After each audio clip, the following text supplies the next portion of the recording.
Hello, this is Rebecca Lynn Pope coming on real quick. You guys know that I have been swamped lately, but I promised I would come on and just share my viewpoints on why women are many women, I'm not going to say all women, but many women are very, very unrealistic about their standards for men, dating, and marriage.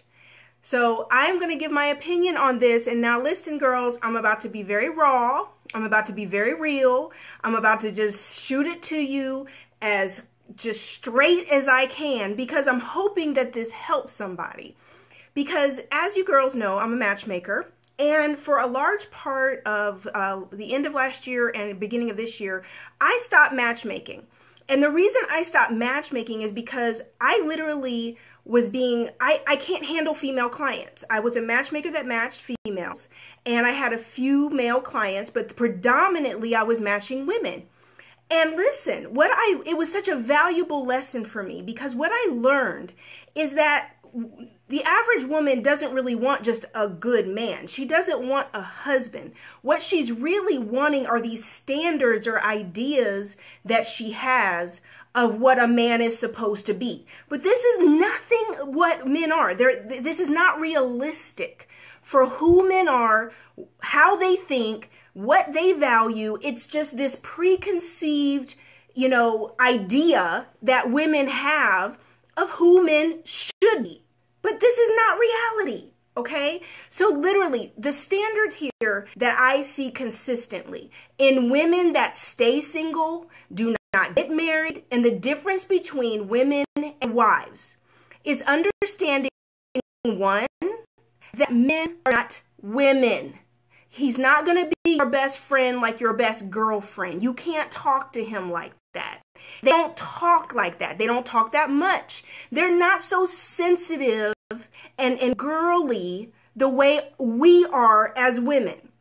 So if you're expecting a man to be all super sensitive and so considerate and just so everything like your girlfriends, you're barking up the wrong tree. He's going to hurt your feelings all the time, or else you're going to feel like he doesn't communicate because you're holding these standards like he's a girl. I'm sorry. Leave that to your gay guy friends. Or leave that to your bestie guys that talk kind of like girls. Your man that you're going to marry is not going to be like that, right? The second standard is this. You're comparing good men to, I can't say this, F-boys. I'm just going to say it. You're comparing good men to the men that you've experienced previously who were not ready to be husbands, that you were just dating, messing around with. I mean, literally, there's a distinct difference between marriage material, men who are ready to be husbands, and these F-boys that you've been messing around with in and out of these situationships with for years. And so now you have this standard for a man and a husband based on these dudes that have just been playboys, fun, boy toys, whatever you want to call it, girls, okay? You can call it whatever you want. But now you set this standard to say he's supposed to look like this, he's supposed to act like that. Oh, you know what? He's too corny. He likes me too much. He texts me too much. Yeah, because the men that you were messing with, you weren't even the only one. They don't text you right back. They don't call you right back because they have 8 more just like you. So a man comes along that is crazy about you and is interested in you, and I'm sorry to say, you have friend zoned the men that really you're compatible with, the men that would make a wonderful husband. A lot of you have friend zoned the good dude who's ready to be a husband and a father and give you some pretty babies. Because the other thing is men do not look like us. Let me be clear about this. We are the fairer sex. God created us to be beautiful, not men. If you get a pretty boy and they super fine and they in the mirror more than you, honey, rest assured, he probably got some habits that go along with that. He needs all the attention from all the women because he likes to feel like he's it. And if he's actually bigger than you, you got a problem. But the problem is you looking at visuals and thinking that men are supposed to look like us or be just as gorgeous as us. No, that's not how God created this whole scenario. You are the fairer sex. You're the beautiful one. You're the gorgeous one. You're the one that men go to war over. You're the one that men literally will kill for. You're the one that they're out here trying to make all this money to impress you, to get you. Quit looking at men. Is he 6'2"? Is he look like Boris Kodjoe or Idris Elba or Michael Ealy?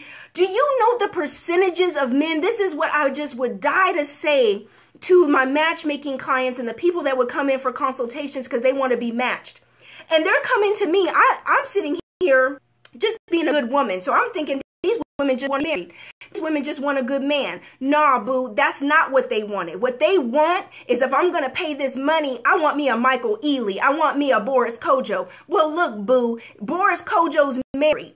Last time I checked, Idris Elba's taken. These men are such a small percentage of the population. Do you guys understand that for a man to be over 6'2" is less than 3% of the population?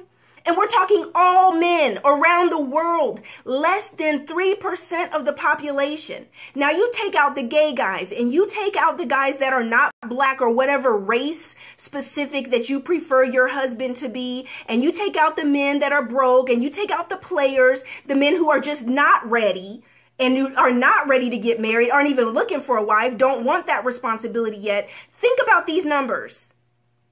Less than 3%. Less than 14% of the entire American male population is over 6 foot. Less than 14%. And that's all the married men and the men in prison. All of them, girls. So you're sitting around here like, oh, he's got to be 6 foot and he's got to look like this and he's got to make 6 figures or 7 figures. When you start at just height alone, do you hear the percentage that I just gave you on just height? Just height. And if you add in what he looks like looking like Idris and making money like this and that, honey, look, you looking for the come up for real because I don't know where he's at. I was matchmaking, I would be like, man, I would go find these incredible men. And they would be like, oh, I would never date him. I'm like, I just went and found a freaking pilot, ex-Falcons player. Are you serious? But he don't look, it's like he's got to be perfect. But you're not perfect. You got issues and unresolved issues and you got a temper and you're bossy and you're controlling and men don't even like to be around you long term. You run everybody away. You think you're so much the ish that you're bougie and vain and stuck up. And men don't like it. And you wonder why you can't keep a man. You wonder why nobody wants to be around you. Sweetheart, listen. Get nice. Be sweet. Men are simple creatures. They're simple. But your standards are standardizing you right out of the game. Everybody else is getting married. Everybody else is having babies. But you steady like, oh, I'm not settling. I'm not going to settle. I know what I deserve. And you know, even when I post those type of memes, I'm like, you know what? There's some real stuck up women right now that are about to read this and it's going to reinforce literally their false standards, their ridiculous standards. You know what? I'm not going to settle. But in the meantime, boo, you're not even half the things that you have on your list as requirements for a man. You're not even half those things. But you want that in a man. And you don't want to build with anybody. You don't want to build a life together. Listen, honey, you better find yourself a Build-A-Bear. You need to find yourself a Build-A-Boo. Okay, somebody that meets some requirements of who you want in character, your values, integrity, right? Lifestyle, goals, vision. Where are you two going together? Purpose, passion. Somebody when I made this post, everybody went off on it, said, what did you compromise on when it came to Mr. Poe? What did you compromise on? Listen, girls, I'm writing it in my book right now. I came from dating Mr. Gorgeous. I came from dating Mr. Trainer. I came from dating Mr. Baller. I was flying here and doing this and that. And at the end of the day, all of them were players. They were F-boys. I know I'm not supposed to say that word, but I don't have another word for it. Y'all want to turn hoes into husbands the same way men want to turn hoes into housewives. And that's just not how it works. Because until a man is ready, he is not going to choose you. It doesn't matter how you put it down in the bedroom. It doesn't matter what kind of values. It doesn't matter how big your butt is and what you look like. Until a man is ready, he is not settling down. And literally, I'm literally writing this. So my compromises came because I had these standards, just like most of you, that were way up here because I had all these experiences that created an appetite. It created a false standard in my life of what I thought I deserved or what I thought I needed. But yet it was a false standard because none of them were men of God. None of them were Carrie Pope. None of them literally had their values. They weren't good husbands and fathers and brothers. They don't take care of their mama. Literally, these men lacked all the values that really matter in a marriage.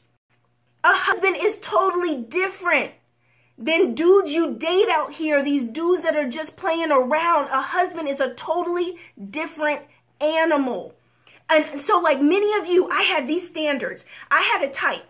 Let's be real, girl. I had a type. My type was businessman. My type was CEO. My type was getting it done. My type was literally go-getter. 6- and 7-figure men running companies. Those are the only kind of men I was in relationships with. Okay, that's what I was committing to. I played with some boy toys from that instead of F-boys. Okay, girls? Boy toys. I played around thinking I was trying to be serious because of lust. So many of you have fallen in lust. And then you think and now you want love and you're trying to compare it to lust. And that's not how love works. So you date Mr. Gorgeous and he's got the 6-pack and he's 6'4" and he's chocolate. And then you date the Mr. Baller and he got money and you in the Benz and you whipping and you flying and you drinking and dinner, whining and dining. And at the end of the day now, you created an appetite for yourself, or you, better yet, maybe you haven't even experienced it for yourself like me, but you want it. So you're on Instagram and you're looking at people's lifestyles and you're looking at people on the scene, traveling and doing all this and comparing yourself and saying, why can't I have that? I want that life too. And then when a good man comes along, you're comparing him saying, no, he's not giving me that lifestyle. I want that I see other people having. I deserve that. I'm just as pretty as that. I need to get me a man that's a baller too. And so now you have these false standards, whether you've experienced it or whether you just want it. That lust of the eye, whether you're just, you might not have ever experienced it, but you're saying, well, that's what I want. But either way, you're messed up, boo. Either way, you're not getting married. And if you do mess up, and get one of these dudes on a string and get him to marry you. You notice I said get him to marry you. You're going to be in so much trouble because he ain't going to change. We have clients right now, married clients, try to turn a hoe into a husband and he's still hoeing around even though they're married. He's still got women on the side and he doesn't want to let his wife and kids go, but yet he's still got this thing for having it on the side because he has an appetite for it. And it's very hard to change unless someone's changed before you marry them.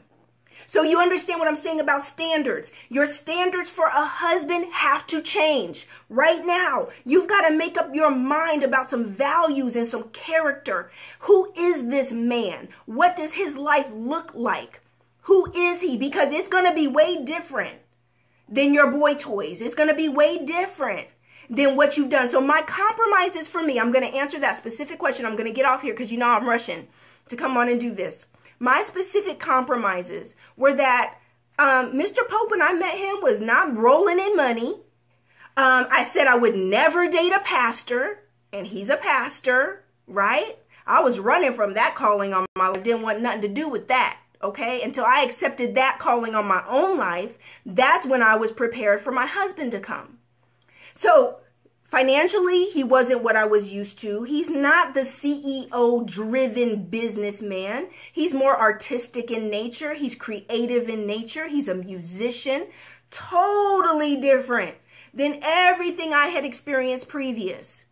I know, right? Alicia, look, I got this build up, girls, because you know I don't match y'all for matchmaking no more, so I can tell y'all the truth. I can be real and raw with it because I don't need your money, right? I only match men. Now, you want some dating coaching and you want it raw and real so you can make some changes so you can get married? Hit me up. LifeWithThePopes.com, dating coaching. I do it with women all over the country to help them get their standards and principles right. Okay? Okay, Mr. Pope, country boy. All I dated was city men. All I dated was ballers and shot callers and men on the scene. And that man, everybody, yeah, he owns that and he's this and he's that. Mr. Pope is a simple man.